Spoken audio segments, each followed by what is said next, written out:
finding a way for us to bring entrepreneurs together in Williamson County, specifically Round Rock, although all of Williamson County is certainly invited to this event. It has really been a phenomenal event. We've had, again, I mentioned having some great presenters come through with serious business challenges and great feedback from all of the individuals that show up that are entrepreneurs or owners of businesses, in business now. Lots of wisdom has been transferred over that time. And I have reached out to some of the past presenters, and some of them have said, you know, that was the best thing that I ever did.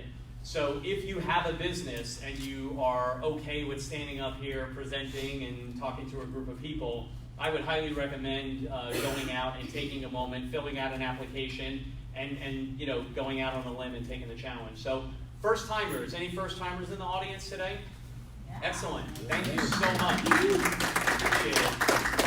I think we have an email list now of well over 400 that we're emailing out to. So if you can carve out the first Wednesday of every month, I know everybody's schedules are busy, but you will definitely be enlightened by the things that occur in this event. Today's event is going to be a little bit different.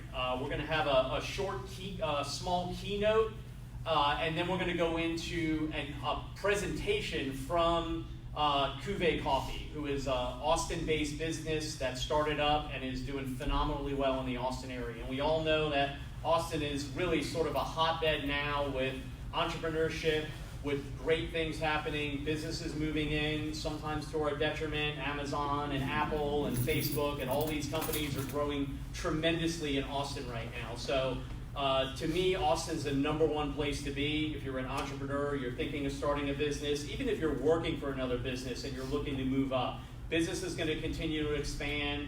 These counties that we're in are going to continue to expand, and there's really, if it's managed well, there's some great things that are going to be happening in this area. So I highly encourage you guys to come out the first Wednesday of every month. Now I'm going to have to read because I didn't get to memorize all this.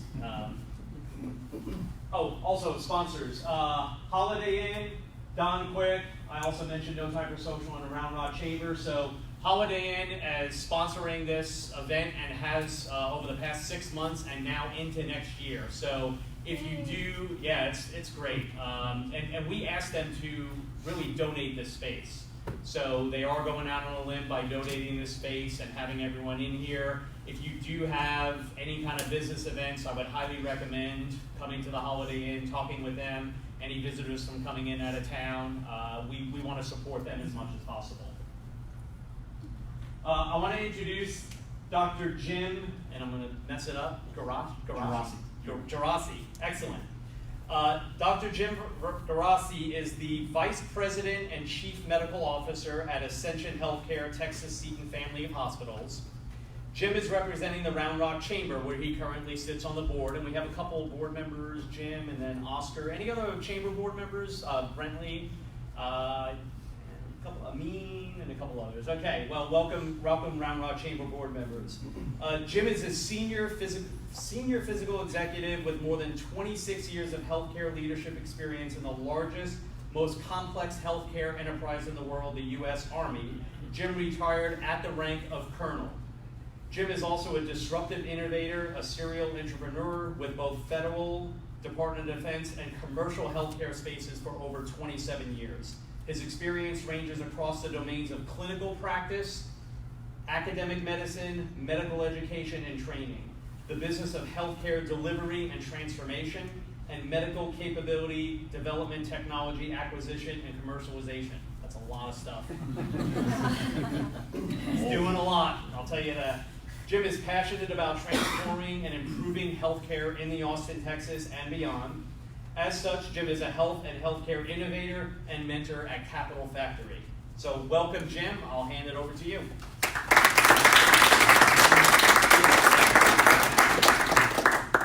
Well, thank you. I appreciate it. It's a pleasure and an honor to be here this morning and to represent the Chamber of Commerce. So I don't know, Amy maybe ran out of other options, so she asked me to be here today. So I have to just, I don't make many jokes, but I'll make one. So I have 3 sons, college age and beyond. And whenever I tell them I'm going to go give an innovation talk, they laugh because they're like, who invites an old dude who wears a suit to talk about innovation? Apparently I need my ponytail, my ear gauge, and my tennis shoes, but you're stuck with me today. I will say that that has been my passion professionally, despite kind of my career course. One of my mentors dubbed me near the end of my career a disruptive innovator, and I don't think it was a compliment actually when he said it, but I took it as a compliment. So it is difficult to innovate within the DoD and to really disrupt healthcare in the DoD. I learned skills that I didn't even know were related to entrepreneurship, and I didn't know the words, that we use in the entrepreneurial ecosystem. They even sent me to school to learn how to do capability development, but I didn't realize until I got out. And Capital Factory, one of the founders of Capital Factory was at a presentation that I did, a TED Talk that I did. He came up to me and he said, "You need to come work with us." And I'm like, well, first of all, what is Capital Factory? And B, what makes you think I could come help you with health tech or tech innovation, because I can't make my iPhone work. He said, "Don't worry, we got people for that." So he said, "You understand your space, healthcare, and you understand what it takes to help people bridge the gap between idea and reality." He said, "You've been doing it for 27 years, come work with us." And I've been doing that for the last 3 years. And I'm truly, like, my defining characteristic is the only person who goes to Capital Factory that wears a suit and tie when I go there. And I tell them that's actually truly innovative, because the rest of them all look the same. With that, I'm gonna read. Amy was nice enough to put together some talking points for me, and I actually really liked them, so I'm gonna use a couple of them. So if I look down at the paper, don't be offended. It is not surprising to you, and you guys know that Round Rock has had its share of entrepreneurial success stories, and we talked about a few of them today. But interestingly to me, as a relative newcomer to this area, I came into this area while I was in the Army. My wife insisted that we not live in Killeen, Texas, and so we moved to Round Rock. And for 10 years, I drove north every day to Fort Hood. And so I discovered the Austin area from the north looking south, which is different than most people do. And what shocked me, and we were talking about this earlier, what shocked me was that so many things that people associate with Austin, you don't find inherently in Round Rock. And one of those is an entrepreneurial culture. We're so close to that entrepreneurial hub, but admittedly one of the hubs of entrepreneurship in the United States and innovation. Yet I didn't find much of that going on up here in Round Rock kind of naturally. It definitely was there. And I wondered why. Especially because when I go down to Capital Factory, so many of the people that I mentor and advise and invest in are actually living and from the Round Rock area. So I thought, you're a sucker just like me, and you had to drive all the way down here so that we could have a 10-minute cup of coffee. So I was thrilled when I found out, as I got to be a member of the chamber, that this 1 Million Cups program was here, and this community had been started. And I think it's an amazing opportunity. My passions are health innovation and veteran and military innovation-related activities. And so those are my passions. And we are a community full of veterans, full of people who have prior military experience, and it just thrills me that this exists here. So with that, I'll make a couple of comments. So the Chamber recognizes that to truly do economic development right, you have to have a base foundation in entrepreneurial activities, because that's truly what defines a well-developed economic development program. And so when you look at Round Rock and the future of Round Rock, the future of this area, so many companies that I work with, they come here from all over the world, and they want to be in downtown Austin. And then they get here and realize that it costs more to live in downtown Austin than San Francisco, where they came from, and it costs more to rent office space down there, and that the barrier to entry, even for some fairly well-established entrepreneurs, is too great to enter the market. And so it's shocking to them when I say, hey, why don't you head up north a little ways, where little companies like Apple and Dell and EA and other companies have found a home because they know their employees, their employees, and the people that support their company's growth can't afford to live in downtown Austin either. So when you look at this greater market and being part of the ecosystem, the greater ecosystem, the barrier to entry in a place like Round Rock is so much lower. And so they're shocked when I tell them that. Most of the time they spend their week down here visiting, 6 days in downtown Austin, and then the afternoon before they fly out in Round Rock, and they're just like, oh my gosh. So probably I can think of 6 companies off the top of my head that have changed their mind on that 6th day, and said, we need to be someplace like Round Rock. So that's what I think is so amazing. And their commitment, and he mentioned it earlier, their commitment to building an entrepreneurial base, to stimulate economic development, to foster economic development is evidenced by the establishment 2 years ago of this 1 Million Cups community. So this is truly the foundational work that will evolve this ecosystem, or into an ecosystem for entrepreneurial activities. So kudos to everyone who's involved in that, and thanks to the Chamber. So you guys, most of you probably know, and I thought this was interesting, I knew nothing, I didn't even know what 1 Million Cups was until I joined the Chamber, so my ignorance. But I did what every good person does, I Googled it, and I found out a little bit about it. And as many of you know, this started back in 2012 with one community, and now it's spread to 136 communities in 40 plus states, and Round Rock is proud to be one of those. And so I think, round of applause for everybody that we are one of the communities that's had the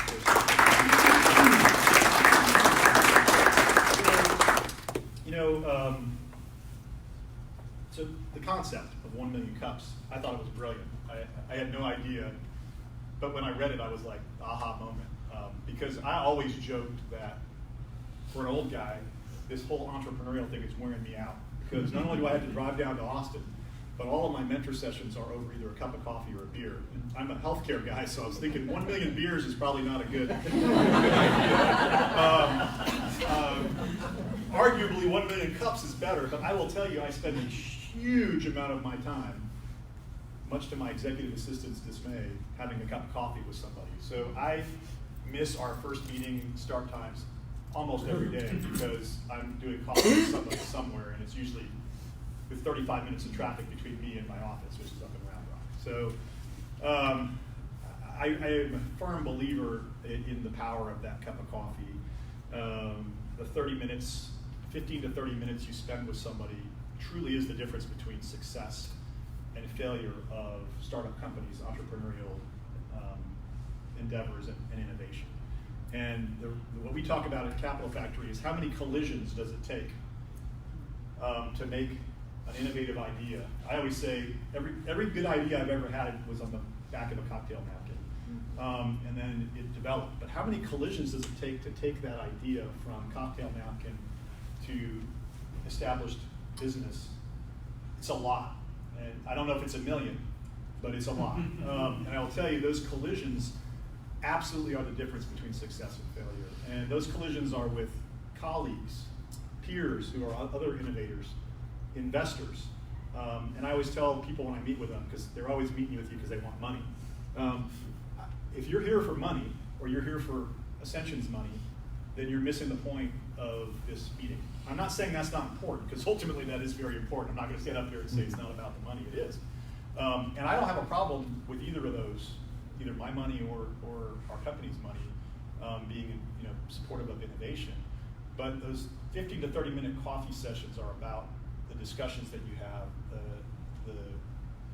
I always say it's like walking behind. I spent a lot of time in Afghanistan walking behind sheep with a stick in each hand and guiding the sheep, left to right. Sometimes it's grabbing the sheep and pulling them this way and sending them in a completely different direction. I'll tell you, I won't give you specific examples, but I can think of 4 or 5 companies that, and this is what I do, most of the innovators in healthcare are not healthcare people. They're tech innovators that are looking for another vertical for their technology. So it's open table, but for healthcare, right? And they don't know anything about healthcare, so they come to me, they're like, hey, I want to tell you about my idea. And I'm like, great. And they're like, here's my idea. And I'm like, that's awesome. That's cool. I love that. so what gap is it filling in healthcare right now? They're like, oh, it's absolutely filling this gap. And I'm like, wrong answer. That's not a gap, or it's not the gap that you're filling. And they're like, oh my gosh, I totally didn't see that. And that collision right there is the difference between success and failure, because they're going to eventually get in front of people like me who make decisions for healthcare companies. And those healthcare companies are going to say, I'm not interested because I don't have that problem. So that is no different than what I did in the military as we developed innovation to take care of soldiers in the battlefield. Because people would come to me from universities mostly or industry and say, we got this incredible capability. I'm like, that is so freaking cool. I'd talk to them for an hour and at the end I'm like, I'm sorry, we have no need for that. But thank you. So the best example I could give was this noise immune stethoscope that you could listen to heart and lung sounds in the back of a helicopter or when bombs are exploding. It was the coolest thing, and they'd spent multiple years and probably $10 million of your taxpayer money developing it, and it came to me for a capabilities document, and I felt terrible, but I looked at the guy, and it's like I just killed his baby, and I said, I'm sorry, but 12 combat deployments over 27 years, and the one thing I never carried in my trauma bag was a stethoscope, because I don't need to listen to your lungs if you're dying. I'm going to put a chest tube in or a needle without listening to your lungs. And he was like, the look on his face was priceless. So I keep that noise immune stethoscope, much to the Army's dismay. I keep that one in my office as a reminder of what we do and how we can help companies evolve. So anyway, I wanted to share a little bit of that with you. So I think the potential for Round Rock in the entrepreneurial arena is immense. As I stated, the smart entrepreneurs and innovators are here. Most of them are driving downtown right now to get what you guys are starting to provide with the form that 1 Million Cups provides. So kudos, and I'm excited, and you guys will see me more often, much to my executive assistant's dismay. I think this is fantastic, and I would love to be part of growing this environment. So I will tell you that the real reason I'm here wasn't to talk about me or share my story. It was really to introduce the person you probably all came to talk. And he is a success story, and Cube Coffee is a success story. And I, first and foremost, before I introduce him, would love to say just thanks for personally making great coffee available for 1 million cups. Because I'll tell you, if you're going to drink 1 million, it's good to drink good coffee. Because 1 million crappy cups of coffee is, maybe I would switch to beer if that were the case. But a great example of a veteran entrepreneur got good, and he's going to share with us how he made that happen, what the role persistence plays, and how you need to have, I talked about collisions. Don't let those collisions, maybe someone's going to tell you about the capability gap that you're solving, but don't let them change your idea. Your idea is your idea. I try to never do that when I meet with people, because most people I talk to are smarter than me, and far be it for me to tell them about their idea. It's more about shaping and informing the process to getting that idea through the valley of death and somewhere where it can become a business. But he is a veteran. I won't hold it against him that he's prior Navy, not Army, but I see a couple Navy people in the audience. So, but again, thanks for making great coffee readily available for our 1 million cup journey. And thanks for sharing your time with us today and your story. So with that, thank you very much for your time.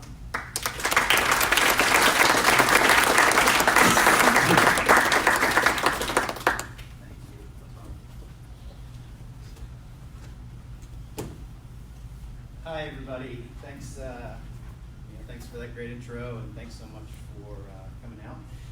It's really a privilege to be able to chat with you guys today, share a little bit of my entrepreneurial journey.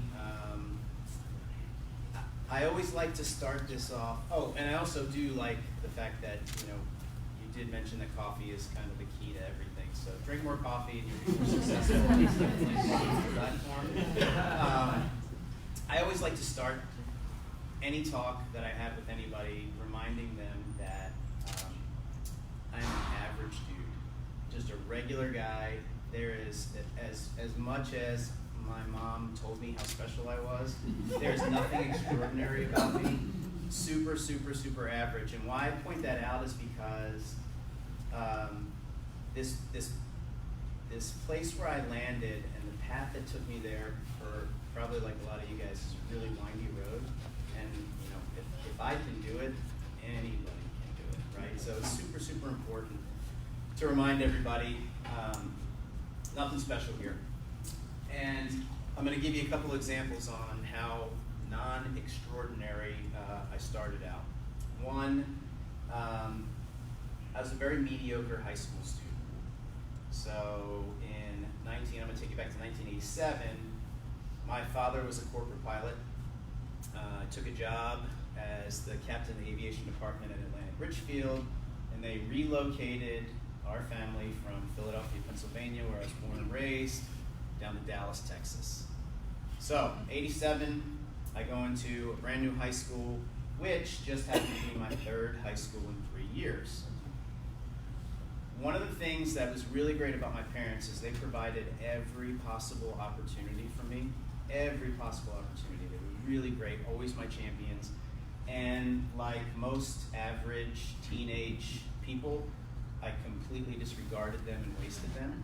So, for example, in 9th grade, my parents put me in one of the best private all-boys schools in Pennsylvania.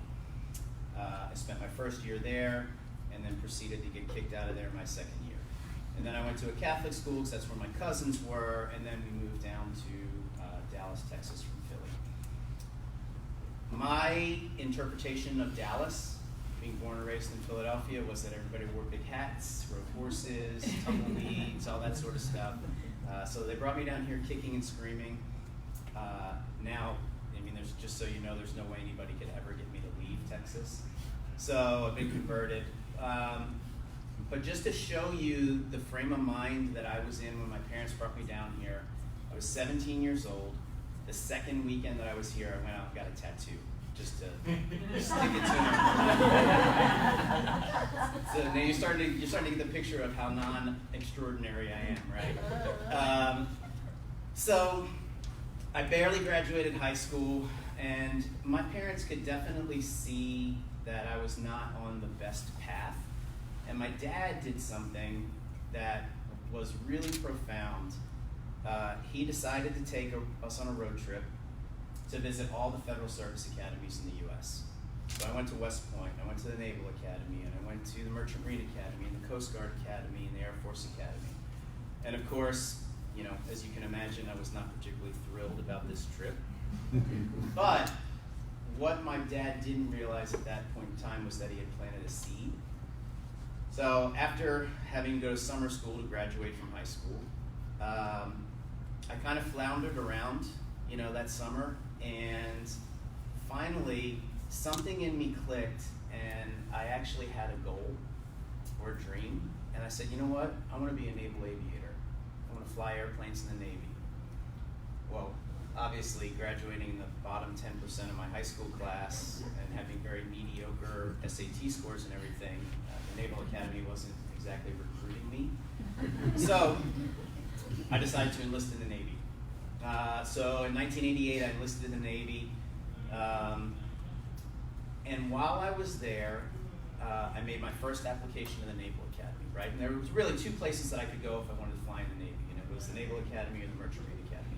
So I put my application in the Naval Academy, and I get assigned a master chief who was, you call him an admissions officer, but he's an enlisted guy. And I wish I could remember this guy's name, so I would find him and thank him for what he helped me do.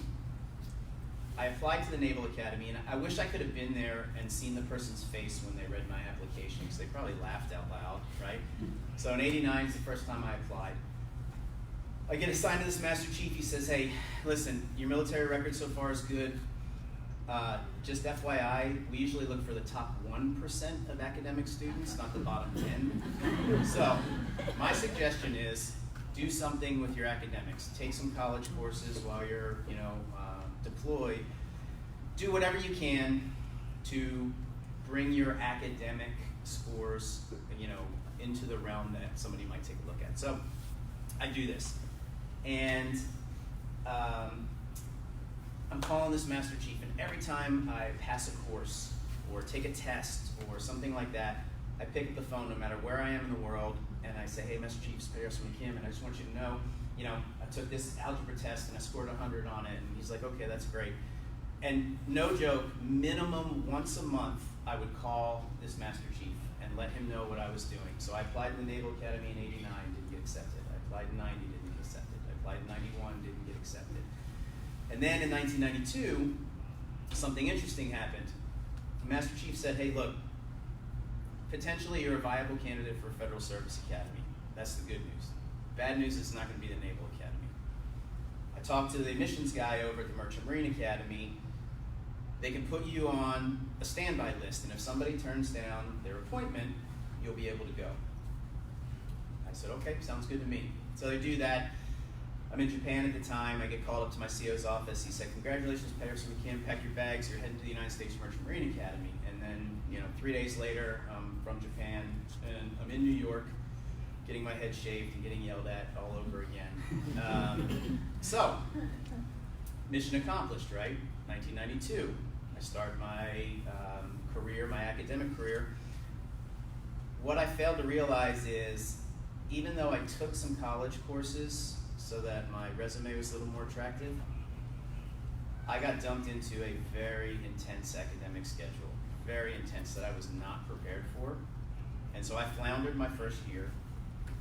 And truth be told, I was 22 years old, in school with a bunch of 18-year-olds.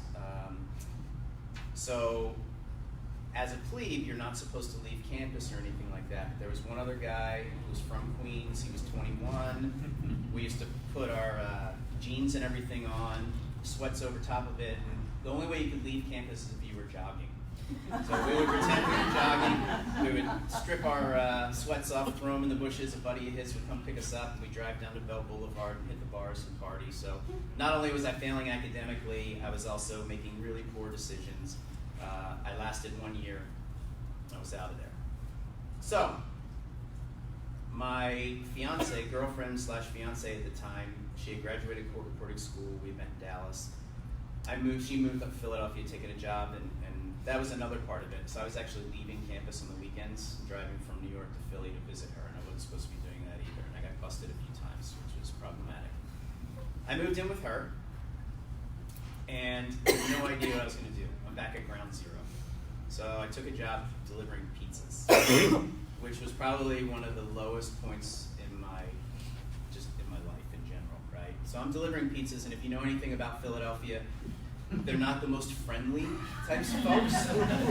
So delivering pizzas in Philly, it was, there weren't a whole lot of tips. There were a lot of doors slammed in the face. There was supposed to be here in 30 minutes. It's been 31 minutes, type of thing. They're a little direct. A buddy of mine said, hey, look, my mom works at AT&T. I could probably get you a job there. And I was like, man, that's fine. I'll do anything. I get a job doing telemarketing, which was really fascinating to me because I'd never done sales. And what I realized is I actually kind of excelled at sales. So I went from telemarketing to doing an outside sales job. And then my wife and I, we relocated to Dallas, Texas, because that's where she was from. That's where her family was. It was way more affordable than Philadelphia. A buddy of mine from high school says to me, hey man, you're doing sales, you're doing good, come work for my dad's company, that's where I'm at. We sell this stuff called fiber optic cable. It's gonna be big. I go, okay. So I leave, go to work for my buddy's dad's company. We're selling fiber optic cable, and I would love to say that my success selling fiber optic cable is because I was such an awesome salesperson, but it was really because there was this thing called the dot-com boom, and every phone company in the world was buying fiber and dropping it into the ground. Corning had a shortage on glass, so prices were inflated, and so we're making lots of money, which was really, really fun. We go on a vacation with our wives. We go skiing in Tahoe, and I said, you know what, I got an uncle, and he's got a company in Reno. I haven't seen him in a long time. Successful guy, drives a Ferrari, cool dude, let's go visit him. So we go visit him, and he says, hey, have you ever seen coffee being roasted before? This is 1998. I said, no. So we go into his warehouse. He's got a little roaster set up. He makes food analyzation equipment, which is a total side story. We roast coffee with him. And my buddy and I were like, this is really cool. And so we end up not skiing that day. We end up roasting coffee all day long. And that was it. I had the bug. He said, look, I'm selling this little roaster. I'm buying a bigger one. If you want to purchase this, you can. So as a hobby, we bought this commercial roaster. We paid $10,000 for it. We shipped it back to Dallas. We set it up in his dad's warehouse, and we started roasting coffee for ourselves, 20 pounds at a time. Well, if you know anything about coffee, 20 pounds is a little much for personal consumption. So we started selling to friends and family, and that's how we kind of got the bug to start a business. So we started a coffee company, and everything was going really well. We were selling. I always tell people it's like every craft brewer you've ever met. You know, they start brewing beer in their basement or their garage or whatever, and then one day they're like, hey, we should turn this into a business. And that's exactly what coffee was for us. Everything was going really well. Then my buddy's parents got divorced. That company went out of business. I went to work for the manufacturer that made the fiber optic cable directly. They relocated my wife and I to Houston. She was 8 months pregnant. And then the bottom dropped out of the whole .com industry, right? So this was like 2000, 2001, something like that. And I was out of a job. My buddy was out of a job. And I said, you know what? I really don't like this industry anyway. I really love coffee, so I'm gonna keep going and build this coffee business. And my buddy said, well, I really like keeping food on my family's table, so I'm gonna go get another job in the telecom industry. So we parted ways. I kept going with coffee, and one of the things that my uncle told me was, whatever you do, buy high quality coffee, pay a little bit more for it, people will notice the difference. And I said, okay, great. So that's what I did. Unfortunately for me, I was about 5 years ahead of, the specialty coffee craze, curve, whatever you want to call it. So I'm in Houston, I'm pounding the pavement, I'm taking my coffee into coffee shops, I'm taking it into restaurants, and I'm saying, look, let's just do a taste test. And I get the same story from everybody. Yeah, your coffee's better, but it's 50 cents a pound more, I'm not gonna pay that. So I was fantastically unsuccessful for about 10 months. I walk into a coffee shop, and I say to the guy behind the counter, hey man, who do you guys buy coffee from? And this young guy looks at me and he says, we're a franchise out of California called Dietrich. They supply our coffee. I go, damn. So I walk out. Oh, I forgot one key piece of the story. The night prior to that, my wife said, hey, as soon as I put Connor to bed, we need to sit down and have a talk. I said, okay. We sit down, and literally, I remember this like it was yesterday. She looks me right in the eye and she says, we have enough money to pay bills one more month, and then we're broke. So I got a mortgage, I got a new baby. I've been 10 months without a paycheck. I was like, okay. So I get up the next day, I go into that coffee shop. And then this is another one of those thin thread stories. I'm walking out with my tail between my legs, and the kid says, hey, here's my home number, give me a call. I got a question for you. I said, no problem. I call him that night. He says, I'm building out a coffee shop. I've got a lease downtown Houston right now. I'm thinking, awesome, first wholesale customer, finally. He goes, and I want this espresso machine that Dietrich has. Can you get it for me? I said, yeah, of course I can get it for you. I hang up the phone and go, oh man, how am I gonna get this espresso machine? I get on the phone with a guy who imports these espresso machines I'd met from my uncle in the coffee industry. And I said, hey Joe, this is Mike. You remember me, Carl's nephew? And he goes, yeah, sure, Mike. I remember you. Look, I'll sell you an espresso machine, no problem. Do me a favor. Don't call me anymore. We're hiring a regional manager. She's based in Atlanta. I'll send all her info to you. I said, have you hired her yet? He said, no, why? I said, I'll take the job. He said, what do you mean? I said, I haven't had a paycheck in 10 months. I don't care what it pays. I'll take the job selling espresso machines. He says, okay, thanks for the call, Mike. Hangs up. The next morning, I call him at 8 a.m. Seattle time. Hey, Joe, it's Mike. Just want you to know I'm ready to start selling espresso machines for you anytime. He's like, oh, okay, we'll be in touch. So for the next 14 days, I called him at 8 a.m. Seattle time every single morning, reminding him that I was ready to start working for him. They brought me up to Seattle, eventually hired me. That was in 2001. And it was really cool because at my 1-year review, Joe said to me, do you remember that day you called me to buy an espresso machine? And I was like, of course I remember that day. He said, I was literally at my computer typing up the offer letter to the girl we interviewed. And because of your phone call, I decided to hold off and see how long it would take for her to follow up after her interview. She never followed up after her interview, which which is the only reason I ended up with that job. So from 01 to 06, I sold espresso machines in the, I call it kind of the southeastern part of the U.S., Texas, Oklahoma, North Carolina, Florida. And was really successful, once again, not because I was a great salesperson, but because there was this trend for specialty coffee, right? And I just, for whatever reason, I just happened to be hitting trends right.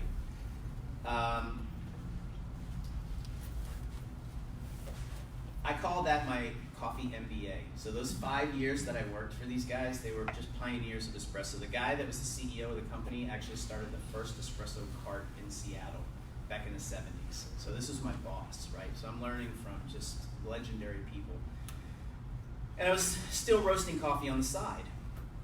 And so what was a weekend gig turned into a night weekend gig. And then it kind of turned into, well, really Wednesday I got to deliver coffee instead of selling espresso machines. So I started feeling guilty that I, wasn't giving my company, a full 40 plus hours a week. So I finally got to the point where I quit my job. So December 31st, 2006, I declared myself unemployable and went full-time into Cuvée Coffee. So if you haven't heard of Cuvée before, which is common, it happens. I mean, I've been doing this 21 years. So a lot of people think this is like an overnight success or a startup, which it for sure isn't. But I always tell everybody that I talk to, the first 11 years really sucked, and then the last 10 have been really good. So kind of highlights for the company, we're mainly a coffee roaster. And then in 2011, we pioneered this thing called Nitro Cold Brew, right? So we started selling kegs of that. We're the first people in the world to do that. And then in 2014, we're the first people in the world to can it. So we've got that in the back. There's plain black. There's the hemp oil, which has got broad spectrum CBD. So all the cannabinoids, plant-based cannabinoids from hemp, no THC, so nothing psychoactive. And then, sorry about that. And then horchata, which is a little bit sweeter, a little more indulgent. So vanilla, cinnamon, a little bit of sugar type of thing. And really, I mean, that brings us up to, here I am now being able to chat with you guys. I've been really fortunate. I've got involved with a group that I'm sure the Colonel's familiar with called Bunker Labs. They do a lot over at Capital Factory. And then I also chair a nonprofit called OSD. And OSD provides a couple things. One, we do drops to deployed troops that are deployed in really crappy areas. We have a program with Xbox. And so we send games and controllers and consoles and that sort of stuff. And that's kind of the hook into the program. And then when people transition from the military into civilian life, we work with companies like Microsoft and Google and Dell, and they provide a lot of educational and resources and then community activities. So that's my story.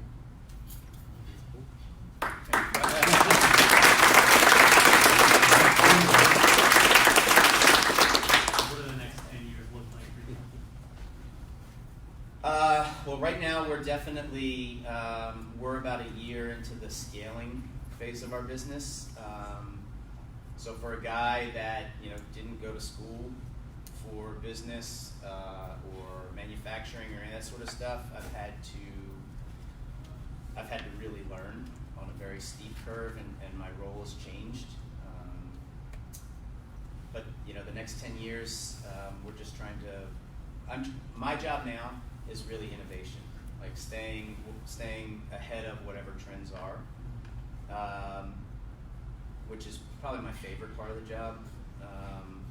But I don't see anything changing other than, as long as I can keep evolving new products and being innovative, then we'll just be doing the same thing on a much larger scale. And I'm sure at some point the company will outgrow me. Like right now I'm the CEO, but I'm pretty sure I will become a limiting factor at some point, and I'll have to bring in somebody else, which I'm perfectly okay with. Yeah. And I can focus on product development stuff. How many employees? We've got 12 on the production side, so that's the roasting. We have 3 facilities, the roasting and the cold brew. So we've got 12 on those, roasting and cold brew, and then like another 10 or 12. We have a coffee bar down on East 6th Street, so it's 6 in Chacombe, so 20-ish. Where did the name come from? Cuvée? It's a champagne making term. It's my buddy and I were into wine when we started this company, right? And so in the Champagne region, on the vineyard, there's always a spot where the grapes are superior. You know, there's a microclimate or a terroir difference or whatever it is. And so they take those grapes, they use the juice from the first press only, and that's what they label their Cuvée Champagne of. So it's like their super premium offering. Good question. Anything else? Awesome. That's all right. I'll hang out and have coffee, so no problem. Thank you. Thanks, guys. Yeah.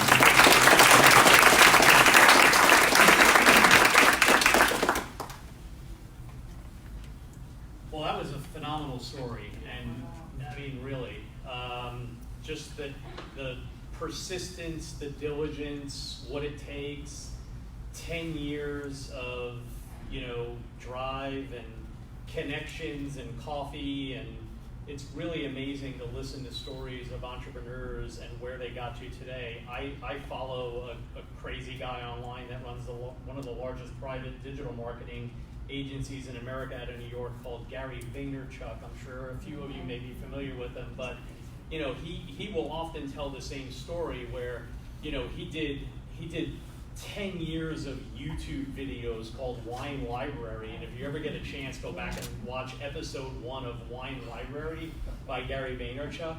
It is the funniest thing you've ever seen, and now he's on stage charging $200,000 to speak for 30 minutes. But it takes persistence and diligence, and I think a lot of us in this room that are running businesses, my second startup is No Time for Social. The first one I got out of after 15 or 16 years. This one I'm coming into 6 years of it, and the patience it takes to run a successful business and to build the network you need is sometimes overwhelming. So I applaud the work that you've done, Mike, and really a lot of the entrepreneurs that stick with it and don't give up. So thank you so much. Thank you everyone for coming out today. Hopefully you got something out of this that may inspire you to take a new step or make a new connection or whatever you need to do in your life and your business to further yourself.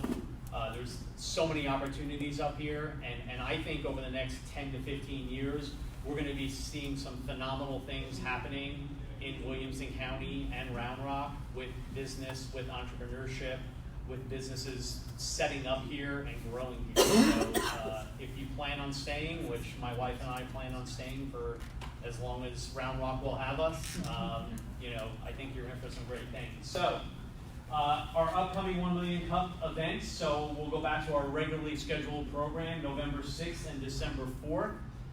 You can RSVP online. I think a lot of you did today through the Eventbrite link. If you want to present, I talked about that in the beginning. You can fill out an application online to present. Stand up here, look for some advice on what you're doing with your business next, and stay connected. So we've got a Facebook page, we've got a Twitter page, we do stream this live. In fact, my incredible team is back here on the right, our team from No Time for Social. So we stream all the events live. We also handle all of the social media for 1 Million Cups Round Rock. And that's all I have today. So I welcome you guys to stick around, and thank you very much for coming out.